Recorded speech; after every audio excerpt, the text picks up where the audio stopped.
Hola a todos. El tema que nos ocupa hoy es variable aleatoria hipergeométrica.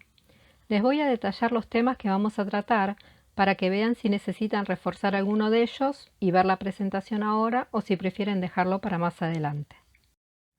Vamos a aprender a identificar al proceso hipergeométrico, cómo es la variable aleatoria involucrada en el mismo, es decir, qué tipo de variable es, cuál es su función, etc. Vamos a conocer las diferencias entre el muestreo con reposición y sin reposición. Y como esta variable usa el muestreo sin reposición, vamos a ilustrar el comportamiento con un ejemplo sencillo.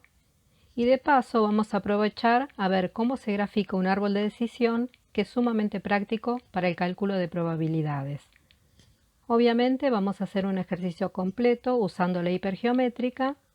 Y finalmente vamos a resolver el ejercicio usando una aproximación con la variable binomial. Para que exista un proceso hipergeométrico, tenemos que contar con una población, generalmente grande, dentro de la cual vamos a observar un conjunto de elementos que tienen alguna característica o que pertenecen a determinada categoría que supuestamente es la que nos interesa estudiar. Clasificamos a la población en dos grupos, los que pertenecen a esa categoría, que se conocen como éxitos, y los que no, es decir, los no éxitos. Como el tamaño de la población suele ser sumamente grande, se toma una muestra de menor tamaño, que es representativa de la población, obviamente, y la idea es identificar aquellos elementos que tienen la particularidad que nos interesa. Resumiendo, N indica el tamaño de la población, R indica cuántos elementos de la población pertenecen al grupo de interés y N minúscula es el tamaño de la muestra que vamos a observar. Finalmente, la variable aleatoria hipergeométrica es la que nos ayuda a contar la cantidad de éxitos en la muestra que hemos seleccionado y recuerden que cuando hablamos de éxitos estamos hablando de elementos que pertenecen a la categoría que necesitamos estudiar. En esta pantalla tenemos todo lo que necesitamos para utilizar la variable hipergeométrica. La definición, que obviamente es genérica, tal como figura en la hoja de fórmulas, la función de probabilidad, ya que se trata de una variable discreta, el rango de la variable, que es sumamente importante, la media y la varianza. Ahora, la pregunta que cabe es, ¿cuál es el experimento detrás de esa variable? Generalmente la variable hipergeométrica se utiliza para el control de calidad. Entonces, por cuestión de costos, no se puede realizar sobre el total de la población. Así que se decide el tamaño de la muestra con el que se va a trabajar. Imagínense que como esas piezas o productos son manipulados, pueden romperse y obviamente no pueden ser devueltos a la producción. De ahí el concepto muestra sin reposición. Cada elemento de la muestra es observado. Por ejemplo, supongamos que estamos controlando piezas y queremos ver si son defectuosas o no.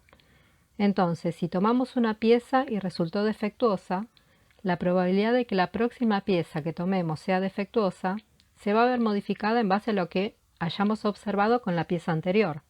De ahí que este proceso no requiere muestras independientes. Y dado que la probabilidad cambia cada vez, verificamos que el proceso no utiliza una probabilidad constante. Antes de realizar un ejercicio completo, vamos a comparar los dos muestreos con un ejemplo sencillo. En este caso contamos con una urna que posee 12 bolillas, 7 azules y el resto celestes. El experimento consiste en sacar 2 bolillas celestes de la urna y posteriormente extraer una bolilla al azar. La consigna es calcular la probabilidad de que esta última bolilla extraída sea de color azul. Como siempre, arranquemos definiendo lo necesario, en este caso los sucesos A y C, y vamos a anotar las probabilidades que tenemos al inicio del experimento para que luego podamos compararlas con las obtenidas al finalizar el mismo. En el muestreo con reposición, las bolillas se extraen, se observan y vuelven nuevamente a la urna.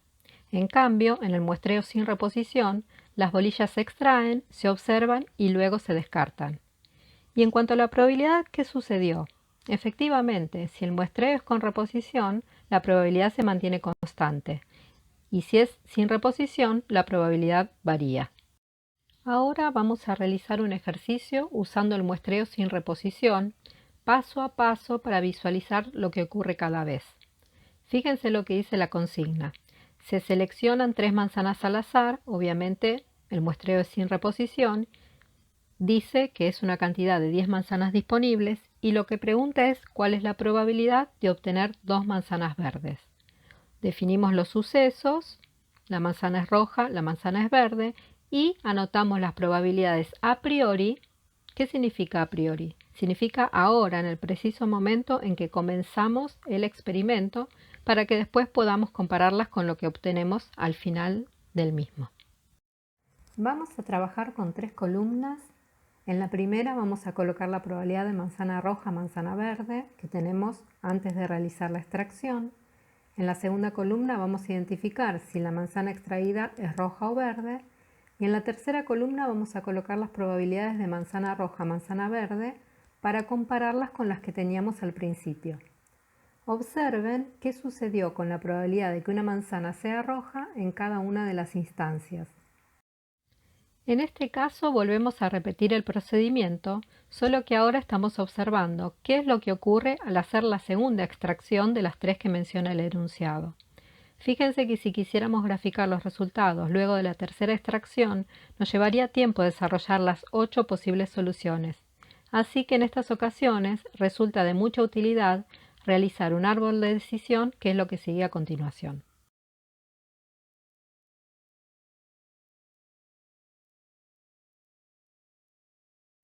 Este árbol permite graficar el inicio del procedimiento y luego se va aperturando a medida que se van realizando las distintas extracciones. Noten que estamos resaltando los casos favorables a la probabilidad pedida en la consigna, que decía que en la muestra de 3 manzanas obtengamos 2 manzanas verdes.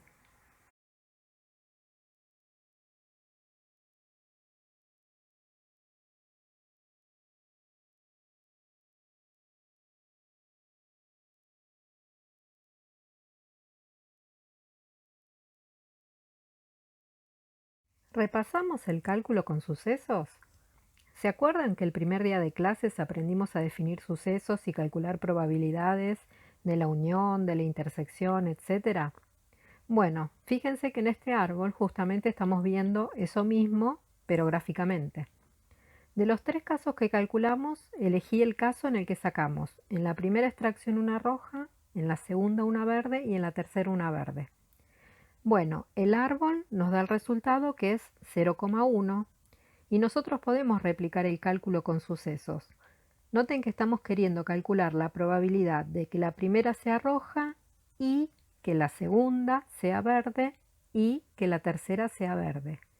Y dicho sea de paso, con ese cálculo ya no quedan dudas de que las muestras en este tipo de experimento no son independientes. Y ahora que ya entendimos el procedimiento y que tenemos varias formas de calcularlo, vamos a disfrutar de la sencillez con la que podemos hacer lo mismo gracias a la variable hipergeométrica. Para afianzar los conceptos que aprendimos hasta ahora, les preparé un ejercicio, así que les pido que pongan pausa en la presentación, que lo lean tranquilos y que después avancen nuevamente para ver la resolución que está a continuación. Vamos a llevar a la práctica esa recomendación que figura en el título para ver si logramos entender lo que pide y reunir los datos que necesitamos para resolver la consigna. El pedido de un mayorista que requiere 1000 manzanas.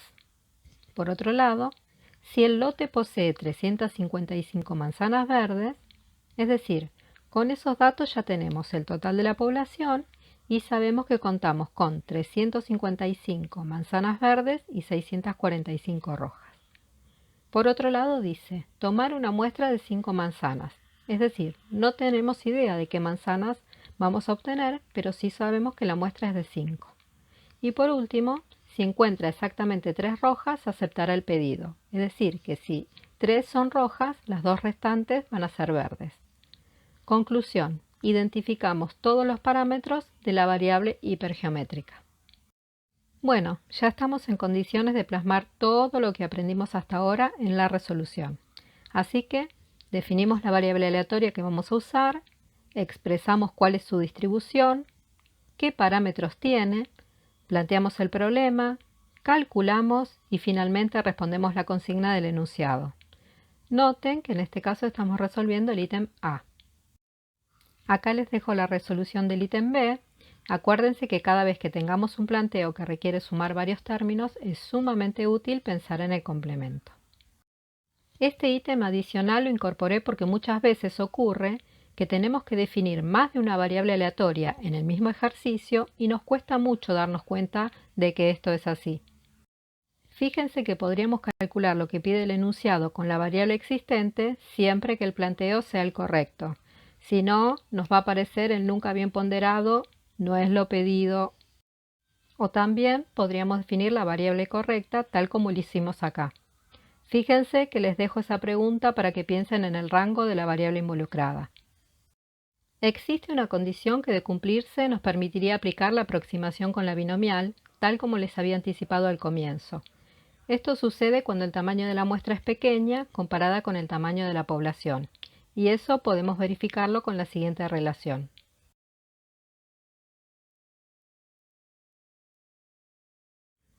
Vemos que se cumple la condición, así que podemos aproximar el cálculo con la variable binomial.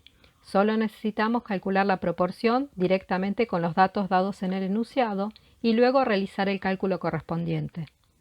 Como pueden ver, el resultado coincide con el calculado anteriormente, señal de que la aproximación fue efectivamente buena. Espero que te haya gustado esta presentación y que te sirva de base para practicar algunos ejercicios del tema. Si surgen consultas o si quieres realizar algún comentario o sugerencia, recordá que puedes escribirnos al correo oficial de la cátedra. Muchas gracias.